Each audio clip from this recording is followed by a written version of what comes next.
Juste avant minuit, des militaires prennent la parole sur la télévision nationale nigérienne. Ce jour, 26 juillet 2023, nous, forces de défense et de sécurité, réunis au sein du Conseil national pour la sauvegarde de la patrie, CNSP, avons décidé de mettre fin au régime que vous connaissez. Ces putschistes affirment avoir renversé le président Mohamed Bazoum.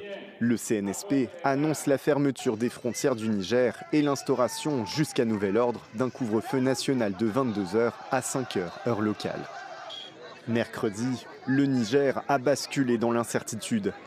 Par centaines, des manifestants sont descendus dans les rues de la capitale Niamey pour apporter leur soutien à Mohamed Bazoum. Certains d'entre eux ont été dispersés par des tirs de sommation en tentant de s'approcher du palais présidentiel. Derrière ces coups de feu, des membres de la garde présidentielle qui retiennent le chef de l'État dans le bâtiment, beaucoup partagent leur incompréhension.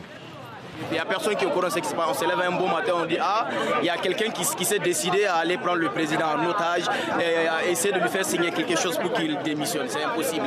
Et là, tout le peuple est sorti pour montrer son mécontentement.